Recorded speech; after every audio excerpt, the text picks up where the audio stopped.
தீங்கின் காலத்திலும் நெருக்கத்தின் காலத்திலும் உனக்காக நான் சத்துருவுக்கு எதிர்பட்டு உனக்கு சகாயம் பண்ணுவேன் என்று மெய்யாகவே சொல்லுகிறேன். ஆராதனை செய்து கொண்டிருக்கிற போதே பரிசுத்த ஆவியானவர் மகனே மகளே உன்னை பார்த்துதான் சொல்லுகிறார்.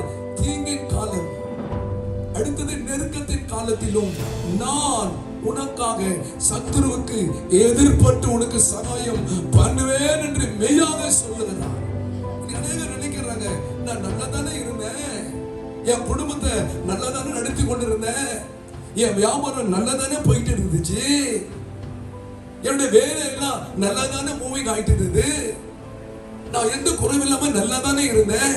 ஆனா திடீரென்று எனக்கு என்ன வந்துருச்சு? தீங்கு வந்துருச்சு. திடீரென்று ஒரு நெருக்கம் வந்துடுச்சு. ஏன் இதெல்லாம் வருது அப்படின்னு தான் நீ புலம்பி கொண்டிருக்கிற. ஆனா ஆண்டவர் சொல்லுகிறார், என் மகனே உன் முகத்தை பார்த்து, என் மகளே எந்த இடத்தில் இருந்தாலும் எந்த தேசத்தில் நீ வசித்துக் கொண்டிருந்தாலும் பரிசுத்த ஆவியானவர் உன்னோட கூட பேசுறார். தீங்கு வந்துடுச்சா, உனக்கு ஒரு நெருக்கம் வந்துடுச்சா, இப்ப என்ன பண்ற? நீ பயந்து கொண்டு நான் என்ன செய்வேன் என்ன பண்ணுவேன் என்று உனக்குள்ள ஒரு திகைப்பும் ஒரு நடுக்கமும் ஒரு பயமும் இருக்கிறது.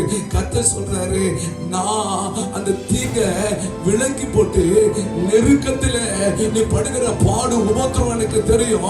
அந்த நெருக்கத்தின் காலத்திலே சத்துருவுக்கு எதிர்பட்டு உனக்கு நான் சகாயம் பண்ண போகிறேன். கர்த்தர் சொல்லுகிறேன், என் மகளே உனக்கு நான் சகாயம் பண்ண போகிறேன். எல்லா உதவிகளும் உனக்கு நான் செய்ய போகிறேன். உனக்கு வர நெருக்கத்தை நான் மாற்ற போகிறேன். ஒரு மாறுதலை நான் கொண்டு வர போகிறேன். நான் கர்த்தராகிய தேவன், நான் பொய் உரையாதவர். பெரிய மாற்றத்தை உனக்கு தந்து உன் நடுவில் ஒரு அதிசயத்தை அற்புதத்தை உனக்காக நான் செய்ய போகிறேன் என்று மெய்யாகவே கர்த்தர் சொல்லுகிறார். தீங்கை விளக்குவார், நெருக்கத்தை மாற்றுவார், புதிதான காரியங்களை கர்த்தர் உனக்கு செய்ய போகிறார். இப்ப சொல்லுகிறேன், உனக்குள் ஒரு மாற்றம் ஏற்படும்.